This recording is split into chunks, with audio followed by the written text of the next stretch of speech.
Hi, welcome back or welcome. I've been rewatching the trial, Sarah Boone trial,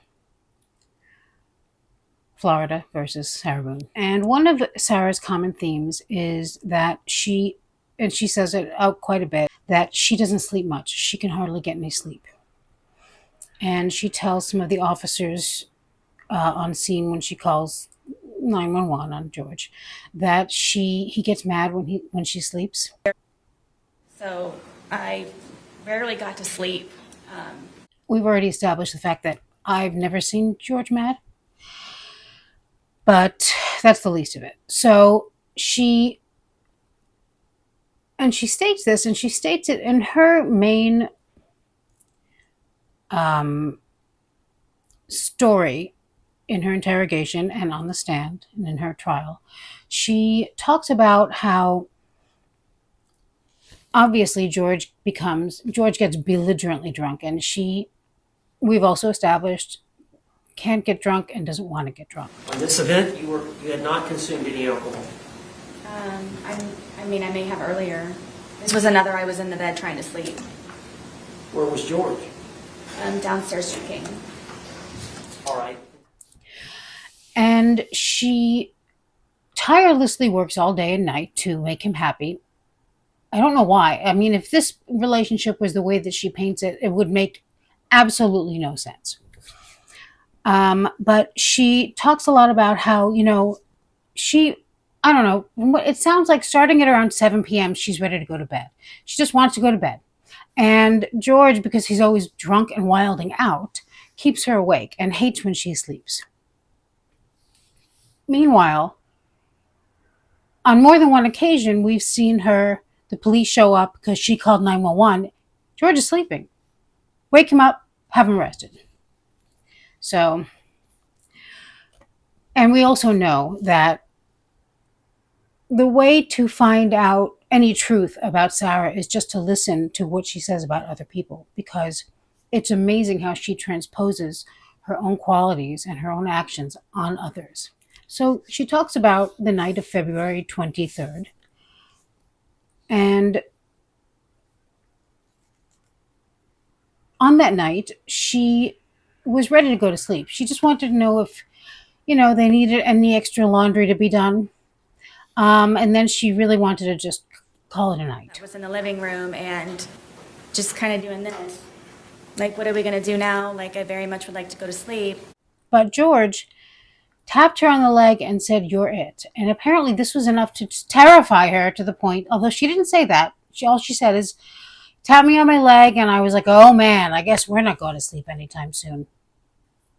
Makes, of course, no sense because it didn't happen, but it doesn't occur to her that people might be wondering, like the jury, for example, why couldn't you just say to him, "Nah, let's just go to sleep"? I mean, she's controlled him all day.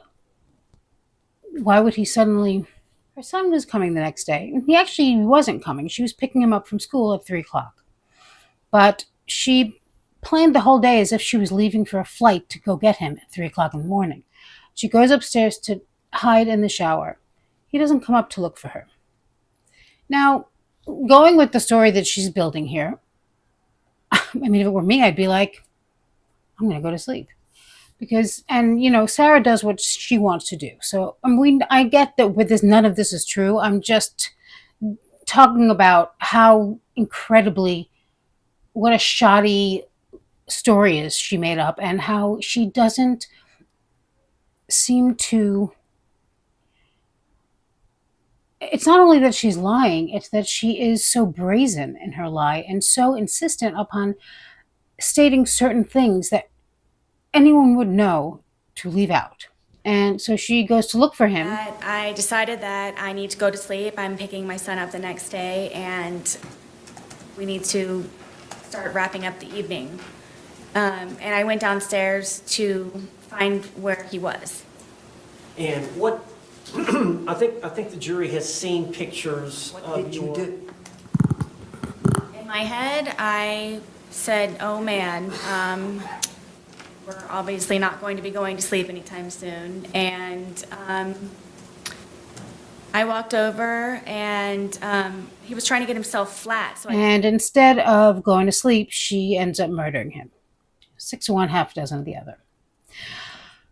So when she's talking about Brian on the stand and she's talking to Owens and then on cross with Mr. J, she's saying that she would let, and she in the car interview with Copsel and Lowen, she says this too.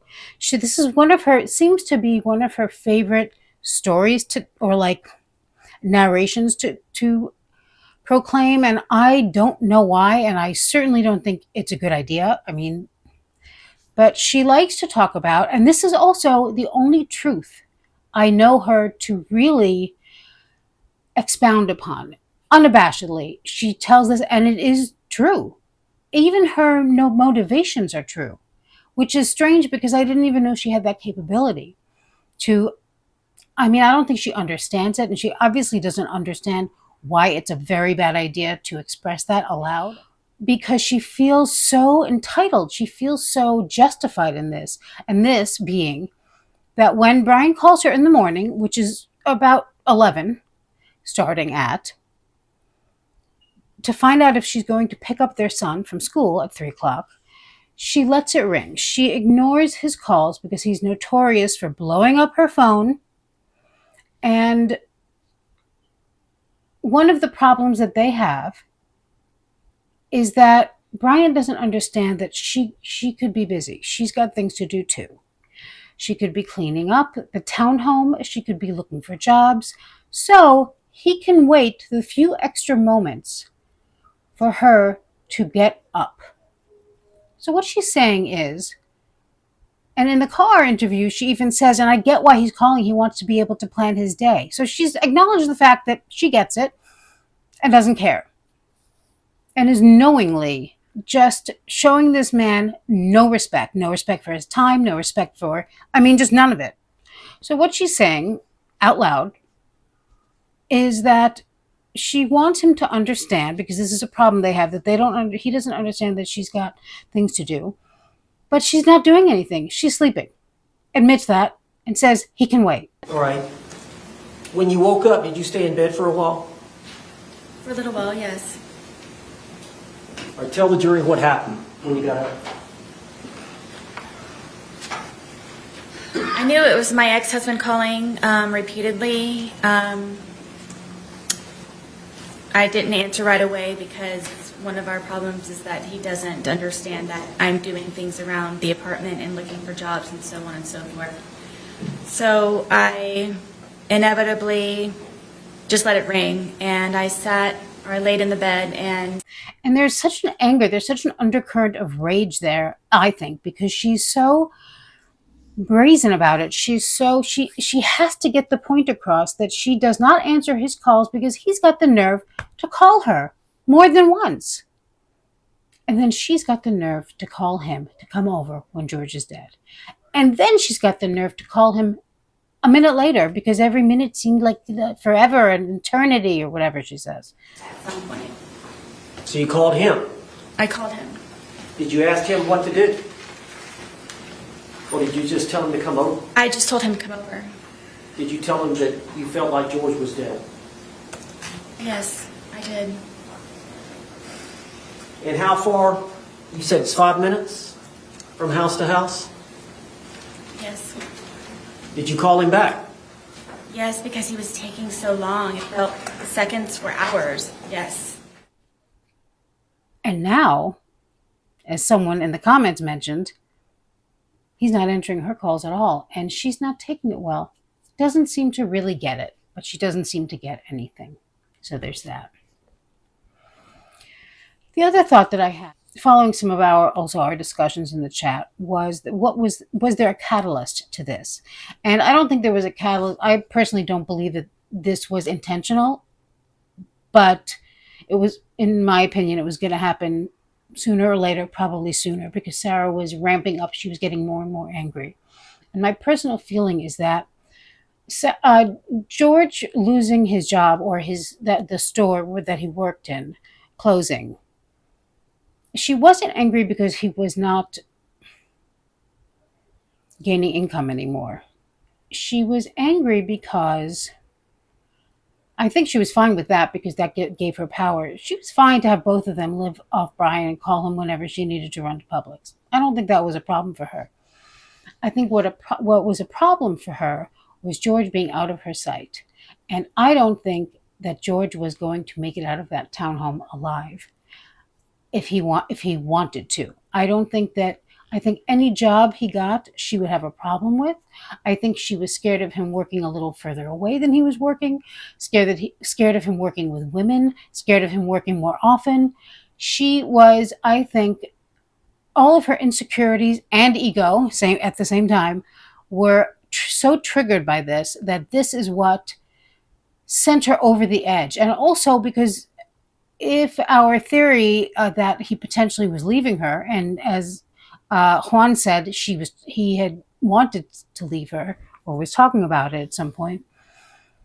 She felt that, and him getting a job or potentially getting a job and then moving back to his family's home, I think that I think her insecurities started working on her and, of course, triggered her evil because that's all she seems to have.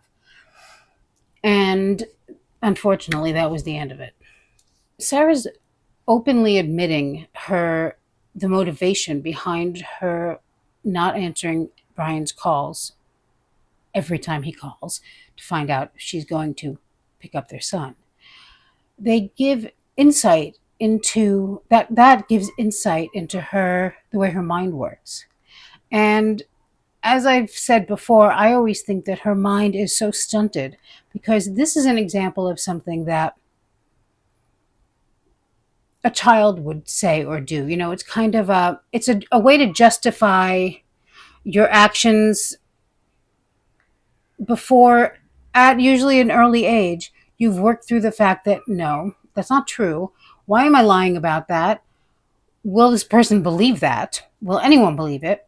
And how can I fix it? And of course, to fix it, you can just be honest. I mean, listen, we have all, I know I certainly have, spent the day doing nothing or not doing what I should be doing.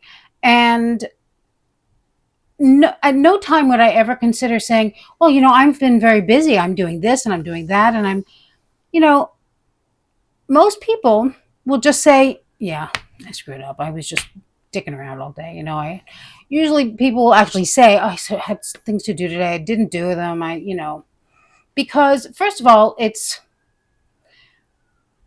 you're going to have any kind of relationship with the people in your life, you have to be honest with them. And it's cathartic to let those things out. We've all done it. It's not that big a deal. I mean, Sarah did it extra and every day. But instead of looking inward, just think, well, why do I feel the need to lie about this? Maybe I should look for a job or perhaps stop drinking or perhaps see my son when I'm supposed to and answer the call when his father calls to see if I'm picking him up. But no, it just ramps up and ramps up and ramps up and the lies get crazier and angrier. And that to me is a complete and total lack of emotional awareness.